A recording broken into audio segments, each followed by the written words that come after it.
الله وملائكته يصلون على النبي يا أيها الذين آمنوا صلوا عليه وسلموا تسليما صدق الله العلي العظيم. میرے بزرگوں اور دوستوں اور محترم سامعین حضرات،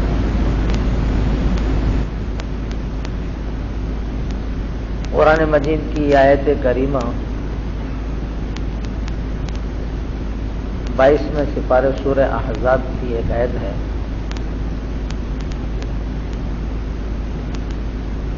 اس کا ترجمہ تو یہ ہے کہ بے شک اللہ اور اس کے فرشتے نبی کریم صلی اللہ علیہ وسلم پر درود بھیجتے ہیں.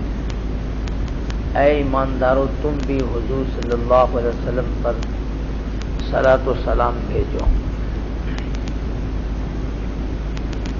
یہ اس آیت کریمہ کا ترجمہ ہے. علماء کرام نے پوری زندگی میں ایک مرتبہ رسول اللہ صلی اللہ علیہ وسلم پر درود بھیجنا فرائض میں داخل کیا ہے. یعنی جس طرح ایمان لانے کے لیے، مومن بننے کے لیے کلمہ طیبہ ضروری ہے کہ آدمی مومن بن جاتا ہے، لا الہ الا اللہ محمد رسول اللہ سے، وہ فرض ہے کہ اس کے بغیر آدمی مسلمان نہیں ہے. اور جس طریقے سے انسان پر نماز فرض ہے، روزہ فرض ہے، حج مالدار پر فرض ہے، زکوٰۃ مالدار پر فرض ہے، جس طرح یہ فرائض ہیں اس طرح کا فرض ہے رسول اللہ صلی اللہ علیہ وسلم پر ایک مرتبہ زندگی میں درود بھیجنا.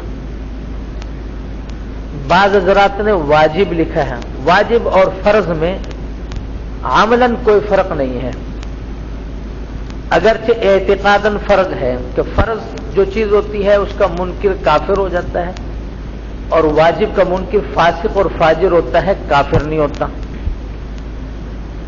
تو یہ صرف اعتقاداً فرق ہے، عملاً کوئی فرق نہیں ہے. جس طریقے سے فرض کو بالاہتمام ادا کرنا ضروری ہے، اسی طریقے سے واجب کو بھی اسی اہتمام کے ساتھ ادا کرنا ضروری ہوتا ہے.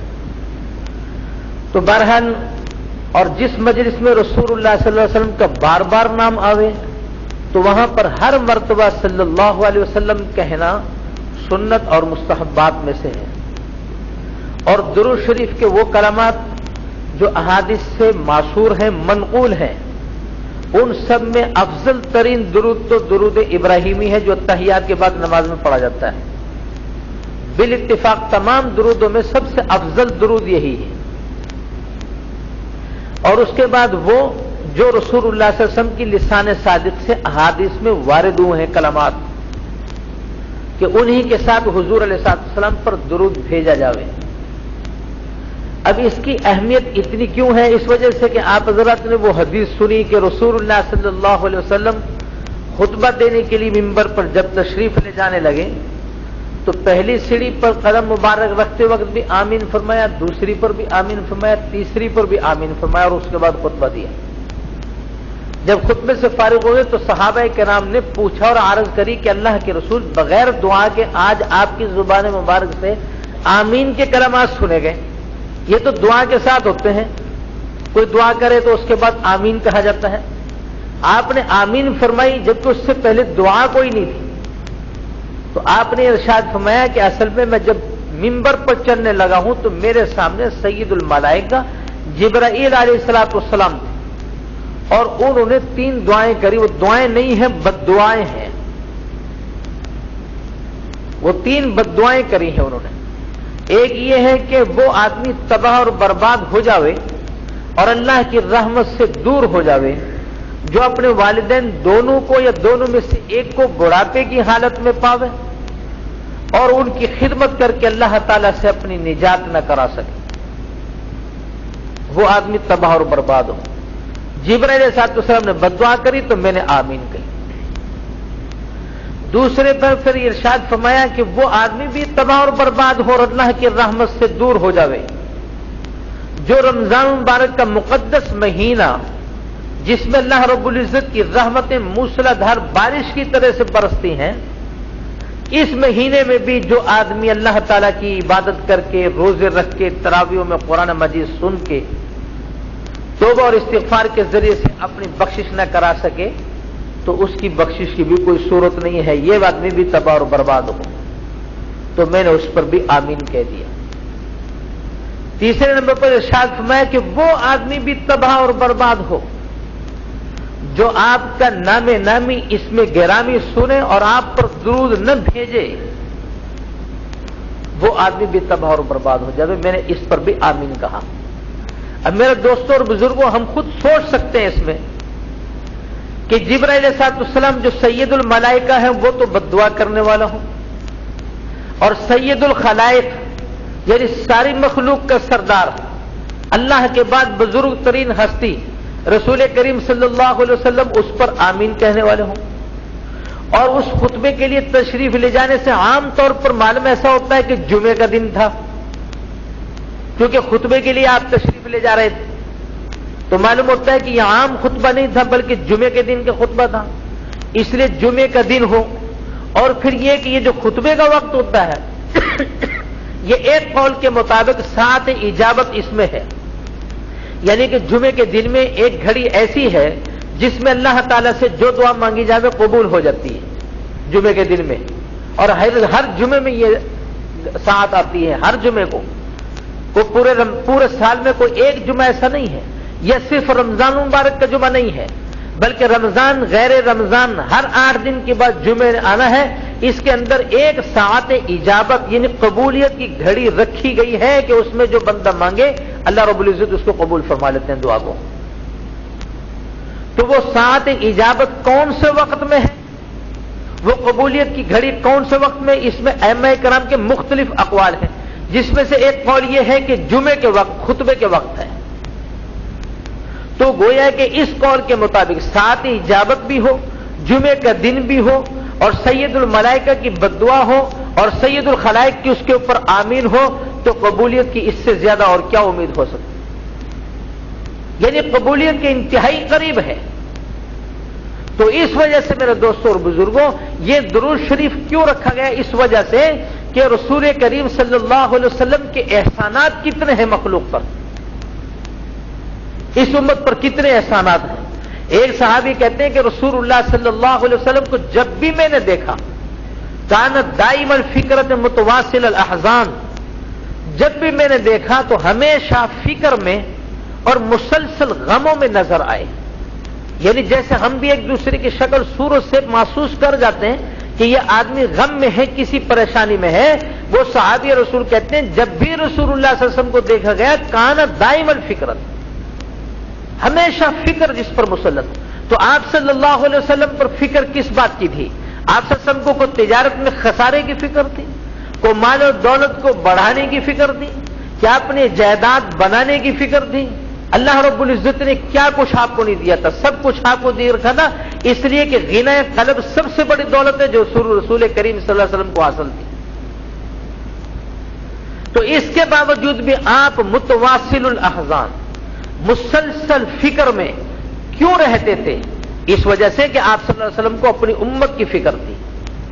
یہی وجہ ہے کہ ایک صحابی کہتے ہیں کہ ایک مرتبہ میں نے رسول اللہ صلی اللہ علیہ وسلم کو تلاش کیا، ایک باغ میں مل گئے، اور میں نے جب دیکھا تو اس وقت آپ سجدے میں تھے، تو میں انتظار میں رہا کہ جب آپ سجدے سے اٹھیں گے پھر میں اپنی گفتگو کروں گا، لیکن آپ کا اتنا طویل سجدہ تھا، اتنا طویل سجدہ تھا کہ زندگی میں نے اتنا لمبا سجدہ نہیں دیکھا،